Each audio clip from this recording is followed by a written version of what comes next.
Bismillah, hari ini kita akan membahas bersama-sama tentang semangat nuzulul Quran. Ada apa di sana dan apa yang bisa kita ambil dari semangat nuzulul Quran. Bismillah, Assalamualaikum warahmatullahi wabarakatuh. Alhamdulillah, wassalatu wassalam ala rasulillah wa ala alihi wa sahbihi wa man walah amma ba'du. Alhamdulillah, mari kita panjatkan puja dan puji serta rasa syukur kepada Allah Subhanahu wa taala yang sampai hari ini Allah memberikan kita karunia-Nya. Allah memberikan kita kenikmatan yang tidak terbatas. Sehingga pada pagi hari ini atau pada hari ini Allah memberikan kehidupan bagi kita. Tentu setelah nikmat iman, nikmat Islam, yang paling luar biasa adalah nikmat kehidupan bagi kita. Ya. Allah Subhanahu wa taala memberikan kita kesempatan sampai detik hari ini tidak lain dan tidak bukan bahwa Allah menginginkan kepada kita agar menambah bekal, agar memperbanyak ibadah, agar memperbanyak pahala. Sehingga ketika nanti Allah mencabut ruh kita, ketika Allah nanti memanggil kita, kita dalam keadaan penuh dengan perbekalan, sehingga Allah mewafatkan kita dalam keadaan husnul khatimah. Sehingga kita digolongkan orang-orang yang beruntung, orang-orang yang mendapatkan panggilan ya ayyatuhan nafsul mutmainnah irji'i ila rabbiki radiyatan mardiyah fadkhuli fi ibadi wadkhuli jannati. Amin ya Allah ya rabbal alamin. Selanjutnya, di setiap kesempatan setelah kita memuji Allah, mari kita bersolawat kepada Rasulullah sallallahu alaihi wasallam. Bersolawat ini tidak berhenti pada saat kita sholat yang 5 waktu. Tapi bersolawat kepada Rasulullah sebagai seorang muslim yang ingin bersama Rasulullah sallallahu alaihi wasallam di surga. Sebagai seorang muslim yang nanti di hari kiamat ingin diakui sebagai umat Nabi Muhammad sallallahu alaihi wasallam. Sebagai seorang muslim yang ingin senantiasa dipermudah urusannya, diterima amal-amalnya, yakni terus bersolawat kepada Rasulullah, yakni terus bersolawat kepada Rasulullah, yakni terus bersolawat kepada Rasulullah sallallahu alaihi wasallam. Allahumma salli ala Muhammad wa ala ali Muhammad. Allahumma salli ala Muhammad wa ala ali Muhammad. Allahumma salli ala Muhammad wa ala ali Sayyidina Muhammad. Mudah-mudahan kita memohon kepada Allah agar kita semua digolongkan menjadi umat Rasulullah sampai akhir hayat kita. Mudah-mudahan kita semua mendapatkan syafaat, pertolongan yang tidak ada syafaat atau pertolongan selain dari Nabi besar Muhammad sallallahu alaihi wasallam. Allahumma salli ala Muhammad wa ala ali Muhammad.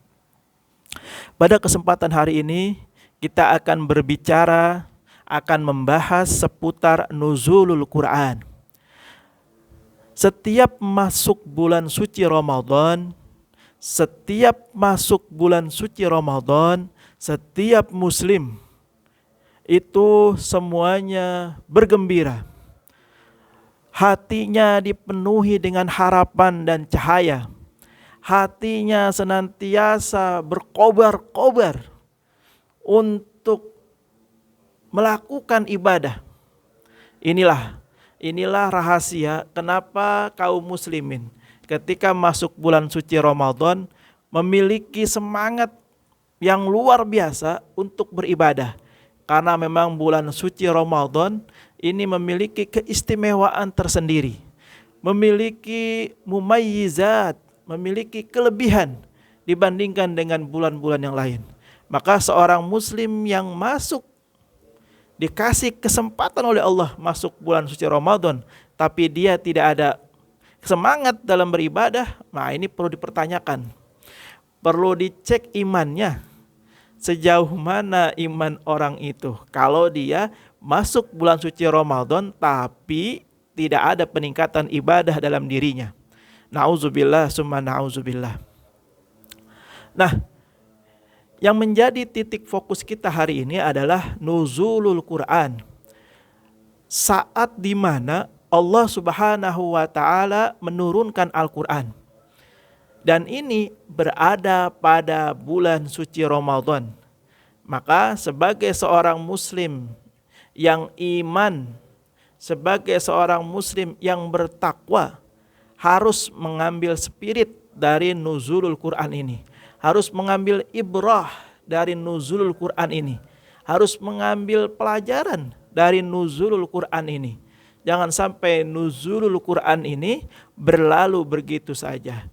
Jangan sampai nuzulul Quran ini la faidatan lahu, tidak ada manfaatnya. Nauzubillah. Oleh karena itu, kesempatan hari ini mari kita tingkatkan ya semangat dalam berinteraksi dengan Al-Qur'an. Jadi, harapannya adalah ketika momentum nuzulul Quran itu menjadi pengingat bagi kita semua. Allah Subhanahu wa taala menyampaikan dalam Al-Quran surah Al-Baqarah ayat 185,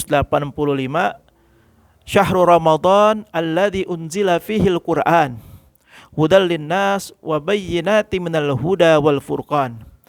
Bulan suci Ramadan adalah bulan di mana di dalamnya diturunkan Al-Quran. Hudan sebagai petunjuk. Bagi siapa? Tentu bagi manusia.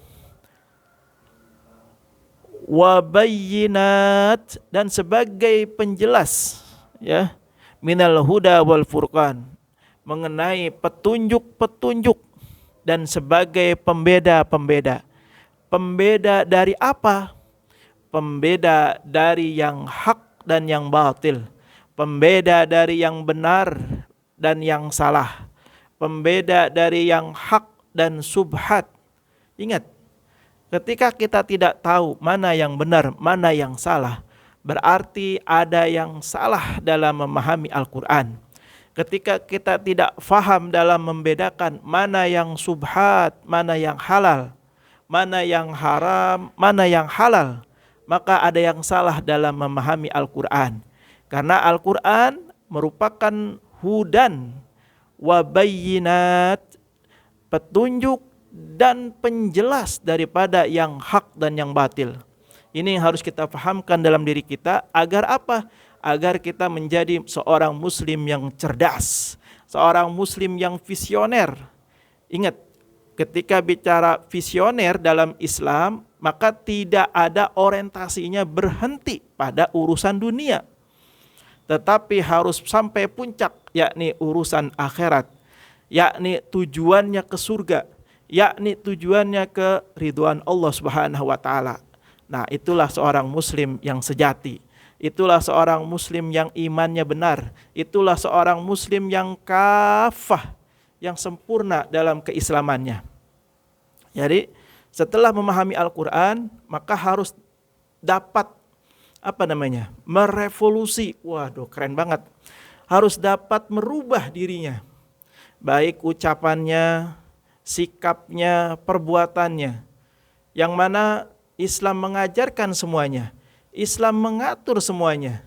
Maka ketika ada orang mengaku sebagai seorang muslim, mengaku beriman kepada Al-Quran, mengaku faham tentang Al-Quran, tapi ucapannya bertentangan dengan Al-Quran, sikapnya bertentangan dengan Al-Quran, perbuatannya bertentangan dengan Al-Quran, maka ketahuilah orang yang seperti itu dikategorikan dalam agama kita dikenal dengan istilah munafik. Ya, munafik. Karena salah satu indikator orang yang munafik adalah berkata dengan perbuatannya berbeda. Berkataannya A, perbuatannya B. Perbuatannya B, perkataannya C. Nah, ini orang-orang munafik. Kalau dalam bahasa negarawan, integritas. Ya. Jadi seorang muslim Yang kafah harus memiliki integritas. Integritas itu sederhananya sikap dan ucapannya sama, udah intinya begitu. Jangan dibikin ribet, jangan dibikin susah. Ya. Nah, kemudian di momentum nuzulul Quran ini muncul pertanyaan. Dan ini seharusnya menjadi pertanyaan kita semua. Ya, ketika kita punya pertanyaan seperti ini dalam diri kita, maka kita akan belajar, maka kita akan mengevaluasi, maka kita akan mencari tahu jawabannya. Misalnya salah satu pertanyaannya adalah, sudahkah kita benar-benar menjadikan Al-Quran sebagai petunjuk dalam hidup kita? Kemudian, apakah kita selama ini baru sampai level membaca saja, belum sampai memaknai maknanya, atau belum sampai kepada mengamalkannya? Apakah kita sudah membaca Al-Quran setiap hari? Nah, ketika dalam diri kita muncul pertanyaan seperti ini bertanda bahwa kita itu ingin naik level. Ingin naik level. Kenapa? Dengan adanya pertanyaan seperti ini, kita akan berusaha mengupgrade diri kita untuk lebih dekat kepada Al-Quran. Ketika kita sudah dekat kepada Al-Quran, kita perbanyak tilawah. Ketika sudah sampai dekat dengan Al-Quran, sudah banyak tilawahnya, kita akan sedikit demi sedikit diarahkan oleh Al-Quran untuk mentadabburi Al-Quran. Kita diajarkan oleh Al-Quran memahami Al-Quran. Karena Al-Quran itu akan memberikan rahasianya kepada sahibul Quran. Siapa sahibul Quran? Yakni orang-orang yang sering berinteraksi dengan Al-Quran dengan khusyuk, dengan ikhlas, dengan sukarela, dengan tanpa terpaksa. Al-Quran akan memberikan rahasianya kepada sahibul Quran. Nah, ketika Al-Quran sudah memberikan rahasianya kepada sahibul Quran tersebut, maka Allah akan memberikan hidayah, Allah akan memberikan petunjuk untuk apa? Mengamalkan isi Al-Quran. Ini tentu menjadi evaluasi buat kita semua. Ini tentu menjadi pelajaran bagi kita semua. Saat ini, kalau boleh jujur dalam hati kita, kita ada di level yang mana? Kemudian pertanyaannya, kalau sudah tahu nih level yang mana, kemudian mau sampai kapan kita di situ terus? Mau sampai kapan kita di situ terus? Tentu sebagai seorang muslim yang cerdas, seorang muslim yang memang sungguh-sungguh dalam keislamannya, dia akan berusaha naik ke level selanjutnya. Dia akan berusaha naik ke lantai selanjutnya. Dia akan berusaha mencapai yang lebih tinggi lagi, yang lebih tinggi lagi, yang lebih tinggi lagi. Sehingga antara dirinya dan Al-Quran sudah tidak bisa dipisahkan lagi. Makanya orang-orang yang seperti itu nanti ketika dia wafat, ketika di padang mahsyar, ketika di hari kiamat akan mendapatkan syafaat Al-Quranul Karim. Mudah-mudahan Allah memberikan syafaat Quran ini kepada kita semuanya. Amin ya rabbal alamin. Nah, ada beberapa pernyataan, kutipan, ya kalau bahasa kerennya quote, kalau bahasa agamanya nasihat. Imam Al-Junaid Al-Baghdadi pernah berkata dalam kitabnya, Al-Quran adalah cahaya bagi hati. Jika engkau membacanya dengan penuh keikhlasan, maka ia akan menuntunmu menuju Allah Subhanahu wa taala. Ini perkataan Imam Junaid Al-Baghdadi, ya, bahwasanya ketika seseorang sudah dekat dengan Al-Quran, dengan penuh keikhlasan, dengan penuh kesadaran membaca Al-Quran, maka Al-Quran itu akan menuntun yang membacanya menuju kepada Allah Subhanahu wa taala. Ingat ketika seseorang dituntun menuju kepada Allah Subhanahu wa taala, maka orang tersebut akan datang dengan ketenangan, akan datang dengan ketawaduan, akan datang dengan kewaraan. ya, kehusyuan dalam sikapnya, dalam ucapannya, dalam perbuatannya, semuanya adalah ihsan, semuanya adalah ma'ruf, yang baik-baik, semuanya thayyib, semuanya khair. Oleh karena itu, mari kita jadikan diri kita selalu dekat dengan Al-Quran. Itu yang pertama dari Imam Junaid Al-Baghdadi. Kemudian kita ambil lagi perkataan dari Imam Al-Ghazali, Hujjatul Islam, yang sangat terkenal. Kalau ada seorang muslim tidak kenal dengan Imam Al-Ghazali, kacau lah pokoknya. Siapa Imam Al-Ghazali? Al-Ghazali ini terkenal sekali dalam literasi keislaman.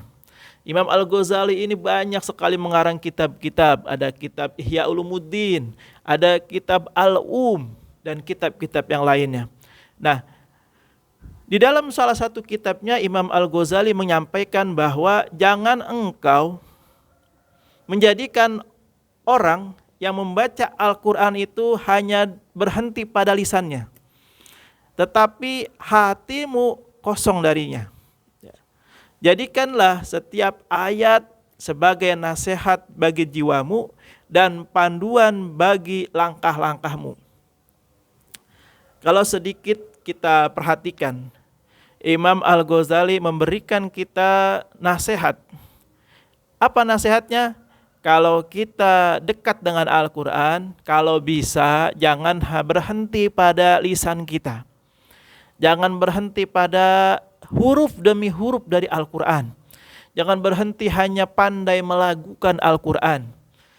Tidak berhenti pada enaknya bacaan Al-Quran. Tidak berhenti sampai di sana. Tetapi usahakan sampai pada level Al-Quran masuk ke dalam hati kita. Ya, Al-Quran masuk ke dalam hati kita. Nah, orang yang membaca Al-Qur'annya bagus, bacaannya enak, tapi hatinya kosong, sesungguhnya kata Imam Al-Ghazali, orang tersebut ya hatinya gelap. Jadi seorang qori yang bacaannya paling bagus, yang indah tadi membaca Al-Qur'an, ketika Al-Qur'an tersebut tidak sampai dalam hatinya, maka ketahuilah hati orang tersebut hitam. Hati orang tersebut gelap. Ini perkataan dari Imam Al-Ghazali. Nah, selanjutnya di dalam momentum nuzulul Quran, mari kita jadikan sebuah bahan muhasabah. Kita jadikan bahan introspeksi diri. Jangan jadikan ini hanya sebuah seremoni. Jangan hanya untuk sampai level seremonial. Seremonial di sini artinya cuman sekedar acara, hanya sekedar kegiatan yang habis itu udah selesai. Jangan. Salah, ya.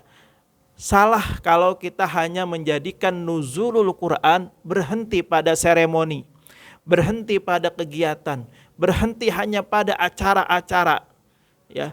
Tapi bagaimana caranya kita menghidupkan semangat nuzulul Quran dalam keseharian kita. Jadi kita pindahkan, kita tujukan momen nuzulul Quran ke dalam keseharian kita. Bagaimana kita berinteraksi dengan Al-Quran? Yang pertama yang bisa kita lakukan adalah mentadaburi Al-Quran. Selain kita membaca Al-Quran, sedikit demi sedikit kita baca terjemahnya. Udah, kalau sudah baca terjemahnya, nggak usah pakai kira-kira, ikutin aja. Nanti lama-kelamaan Allah akan memberikan hidayah, Allah akan memberikan pemahaman kepada kita. Ya, jangan baru baca terjemah, terus menyimpulkan sendiri, jangan. Khawatir salah, khawatir nanti itu masuk dalam pengertian mengikuti hawa nafsu. Pengennya seperti ini, seperti ini, seperti ini. Ya, jangan ya. Sebaiknya untuk kehati-hatian, sebaiknya baca saja dan pahami sendiri dan jangan disimpulkan. Ya, itu yang pertama. Yang kedua, mengamalkan nilai-nilai Al-Quran dalam kehidupan sehari-hari. Kita sudah banyak nih pengetahuan-pengetahuan, pemahaman-pemahaman Al-Quran yang kita dapat dari guru-guru kita. Nah, yang sudah kita ketahui itu, kita amalkan dah dalam kehidupan kita sehari-hari. Terus yang selanjutnya, kita harus bisa meyakinkan diri kita bahwa Al-Quran merupakan sumber ketenangan hati. Ya, ini yang paling yang paling inti dari Al-Quran itu sendiri. Ketika kita tidak meyakini ini, maka kita akan masuk pada rasa kalau baca Quran itu seperti baca berita di WhatsApp, baca berita di internet, baca berita di Google. Tapi ketika kita meyakini Al-Quran adalah sumber ketenangan hati, kita yakin betul, maka setiap kali kita baca Quran, hati kita tambah tenang, hati kita tambah bahagia. Karena Al-Quran itu syifa'un, ya, obat dari semua penyakit hati.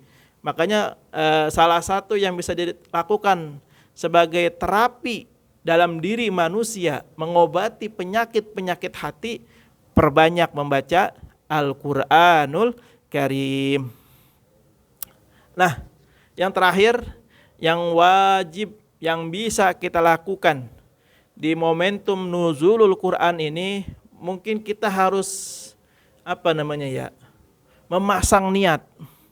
Mulai saat ini kita jadikan Al-Quran sahabat sejati kita. Apa yang kita bisa lakukan dengan sahabat kita? Kita berinteraksi dengan dia, kita berinteraksi dengan Al-Quran setiap hari. Jangan pernah lepas dari Al-Quran setiap hari. Walaupun hanya satu ayat, walaupun itu murajaah, walaupun itu hanya mengulang, nggak apa-apa. Terus kita jadikan Al-Quran sahabat kita setiap hari. Terus yang kedua, yang menjadi agar kita menjadi pribadi yang lebih bagus, yang lebih alim, yang lebih meningkat derajat ketakwaannya adalah memperbanyak membaca Al-Quran dan memahami maknanya. Yang ketiga, setelah kita memahami Al-Quran, sedikit demi sedikit kita tanamkan komitmen dalam diri kita. Apa itu? Mengamalkan isi Al-Quran. Nah, ketika kita bisa melakukan ini, itu sebagai indikasi bahwa Allah Subhanahu wa Ta'ala meridhoi kita. Itu sebagai tanda bahwa Allah ingin kita bersama Al-Quran. Oleh karena itu, di balik ini semua tentu bukan hal yang mudah. Di balik ini semua tentu bukan hal yang gampang. Perlu yang namanya mujahadah, kesungguhan diri. Oleh karena itu, yang dapat kita lakukan untuk mengimbangi mujahadah kita, untuk memudahkan kesungguhan kita, yang pertama kita harus mencari circle, mencari kelompok, mencari lingkungan. Lingkungan yang bagaimana? Tentu circle, lingkungan, kelompok, teman nongkrong yang baik, yang sama-sama saling mengingatkan dalam ketaatan, sama-sama saling mengingatkan tentang kebaikan. Lingkungan adalah faktor terbesar seseorang bisa berubah. Oleh karena itu, kalau lingkungannya baik, maka kita menuju perubahan yang baik. Tetapi sebaliknya, ketika lingkungan kita buruk, maka kita akan berubah menuju keburukan. Na'udzubillah summa na'udzubillah. Yang kedua, memperbanyak zikrullah, mengingat Allah Subhanahu wa Ta'ala. Tentu di dalam mengingat Allah Subhanahu wa Ta'ala, kita jangan jangan ada rasa sombong. Ketika kita berzikir, jadikan zikir ini zikir sir, zikir rahasia, biar Allah dan kita saja yang tahu. Sebisa mungkin jangan tunjukkan pada manusia, sebisa mungkin jangan perlihatkan kepada manusia. Kalau diperlihatkan, kalau dilihat orang, khawatir muncul dalam diri kita rasa ria, muncul dalam diri kita pengen dipuji, muncul dalam diri kita ingin dikagumi. Nauzubillah summa nauzubillah. Ya. Setelah mencari kelompok circle yang baik, yang kedua zikrullah, yang ketiga untuk membarengi mujahadah kita wajib banyak berdoa. Minta kepada Allah bimbingan Allah, minta kepada Allah petunjuk Allah, minta kepada Allah ya hal-hal yang memang Allah kehendaki dalam diri kita. Ketika kita mohon kepada Allah, kita berdoa kepada Allah, maka di situ kita membuktikan bahwa kita tidak bisa, bahwa kita tidak mampu tanpa dari Allah Subhanahu wa taala. Kita tidak bisa, tidak mampu tanpa bimbingan dari Allah. Kita tidak mampu, tidak bisa tanpa petunjuk dari Allah. Oleh karena itu, orang yang berdoa adalah orang yang tawadhu', orang yang tahu diri, orang yang merasa dirinya lemah, orang yang merasa dirinya butuh bantuan. Itulah orang yang berdoa. Makanya kalau ada manusia mengaku beriman kepada Allah tapi dia tidak mau berdoa, ketahuilah itulah orang yang sombong, orang yang munafik, orang yang merasa dirinya mampu. Padahal manusia serba terbatas. Padahal manusia tidak bisa apa-apa. Kalau Allah yang berkehendak, manusia udah selesai, nggak ada yang bisa dilakukan. Oleh karena itu semuanya karena Allah, semuanya dari Allah dan akan kembali kepada Allah Subhanahu wa taala. Tentu kita memohon kepada Allah agar nanti kalau kita kembali dalam keadaan husnul khatimah. Kalau kita kembali kepada Allah dalam keadaan penuh keridhaan dari Allah Subhanahu wa taala. Terima kasih, mudah-mudahan bermanfaat. Allahu a'lam bishawab. Hadanallahu wa iyyakum ajmain. Assalamualaikum warahmatullahi wabarakatuh.